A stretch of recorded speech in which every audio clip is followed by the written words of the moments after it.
آمنوا صلو علیہ وسلم تسلیما اللہم صلی علی سیدنا و مولانا و ملجانا محمد وبارک وسلم۔ مختصر سی ہماری کہانی ہے، مختصر سی ہماری کہانی ہے، جو بھی ہے ان کی مہربانی ہے۔ جتنی سانسوں میں آقا تیرا نام لیا، بس وہی تو ہماری زندگانی ہے۔ تو قدرت دا کوئی کرشمہ دکھا چا، نہ ہووے جے ممکن تے ممکن بڑھا چا۔ تو قدرت دا کوئی کرشمہ دکھا چا، نہ ہووے جے ممکن تے ممکن بڑھا چا۔ محبت دی خیرات کٹ میرے مولا، محمد صدقے محمد ملا چا۔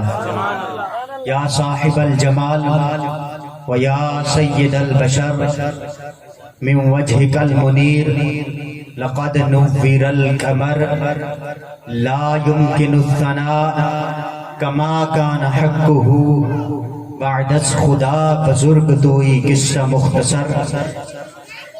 میرے نہایت واجب الاحترام بزرگوں، دوستوں، ساتھیوں، بالخصوص امام و خطیب جامع مسجد ہاضہ اور نقیب محفل محترم جناب محمد انیس سعیدی صاحب، علامہ محمد منور سیالوی، اور بھی جتنے عزیز و قربا دور و نزدیک سے تشریف لائے ہیں، دعا کرو خالق قدوس اللہ رب العالمین بات ملتی ہے وہ سیدوں کے صدقے ملتی ہے۔ اللہ پاک جتنی بھی ہمیں خیراتیں عطا فرماتا ہے، وہ رزق کی خیرات ہو، وہ زندگی کی خیرات ہو، وہ جینے کی خیرات ہو، وہ مرنے کی خیرات ہو، وہ مرنے کے بعد قبر کے اندر سوالوں میں آسانی پیدا کرنے کی خیرات ہو، اس کے بعد جنت میں جانے کی خیرات ہو، رب سے ملاقات کی خیرات ہو۔ جو کچھ بھی رب عطا فرماتا ہے، کملا صدقہ آل نبی اولاد علی کا ملتا ہے۔ سبحان اللہ۔ جتنے بھی یہ تمام کے تمام خیراتیں ہیں، یہ اللہ پاک ہمیں عطا فرماتا ہے۔ کس کے صدقے؟ نبی پاک کی آل کے صدقے ہمیں عطا فرماتا ہے۔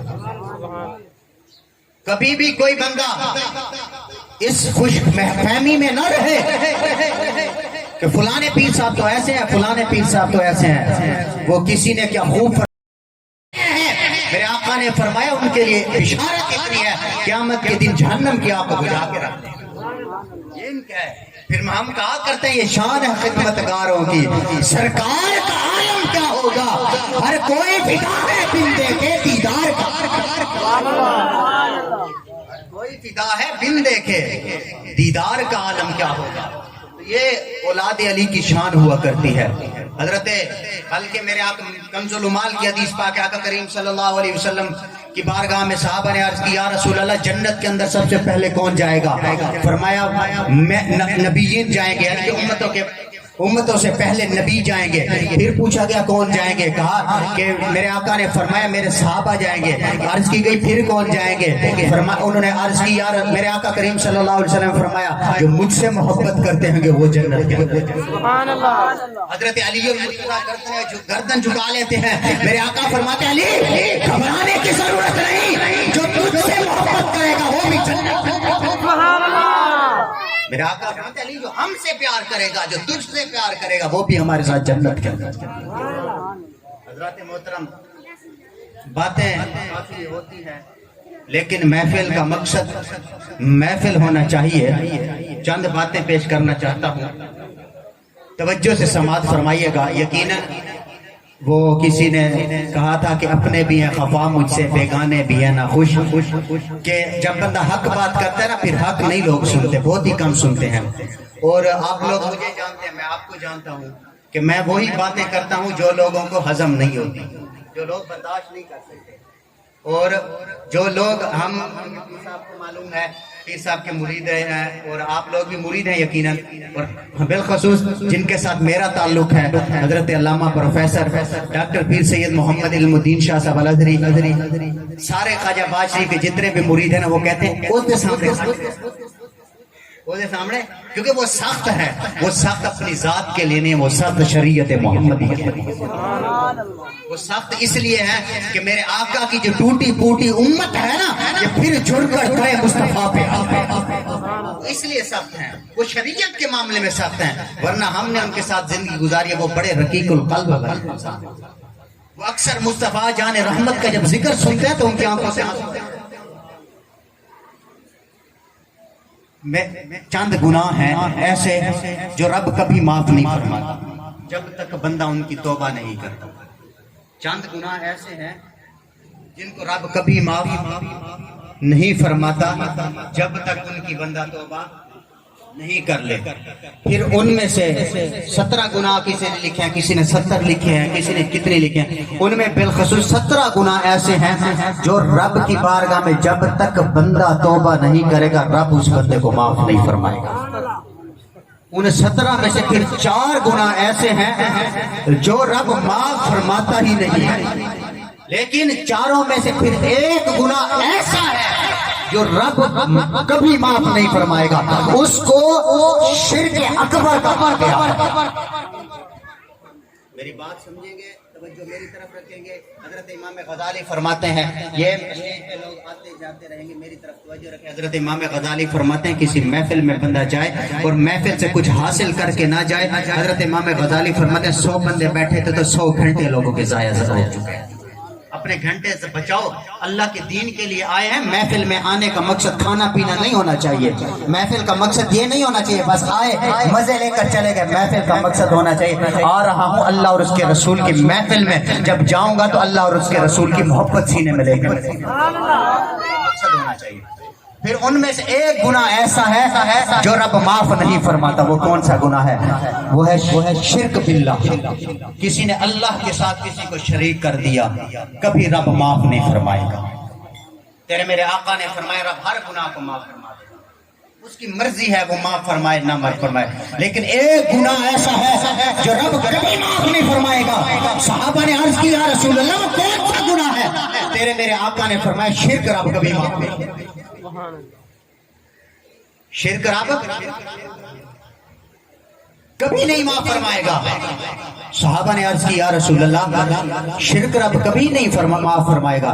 تیرے میرے آقا کریم صلی اللہ علیہ وسلم فرمایا اللہ تعالیٰ ہر قیامت کے دن ہر کوئی آئیں گے، اللہ تعالیٰ معاف فرماتا جائے گا، بڑے بڑے مجرموں کو معاف فرماتا جائے گا، بڑے بڑے جرم والوں کو معاف فرماتا جائے گا، لیکن جب باری آئے گی شرک کرنے والوں کی اللہ فرمائے گا اس بندے کے لیے معافی کا دروازہ بند کر، اس کے لیے معافی کا دروازہ۔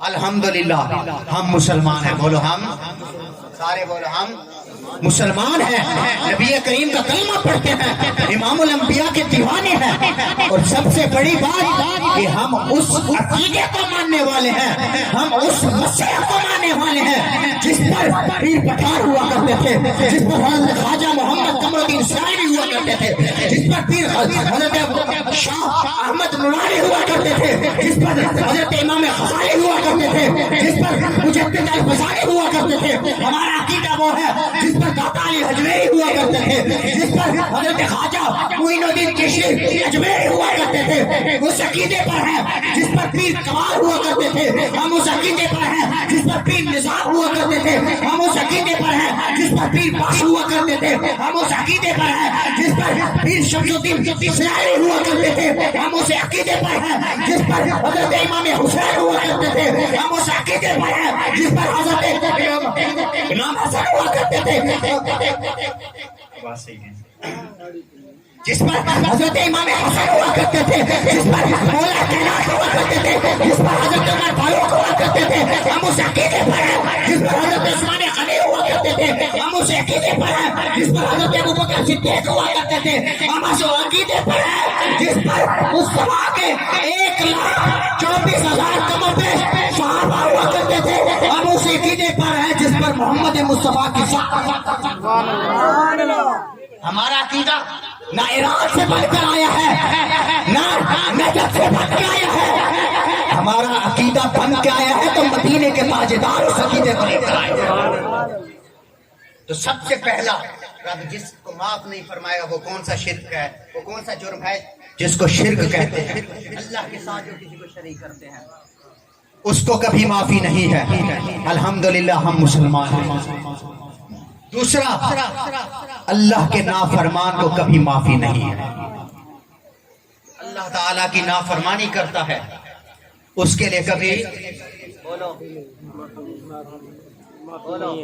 کبھی معافی نہیں ہے۔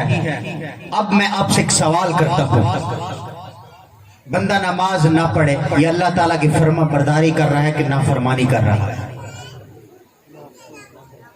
بندہ نماز نہ پڑھے اللہ دا حکم منے نہ پہ کہ اللہ دا حکم چھوڑے نہ پہ،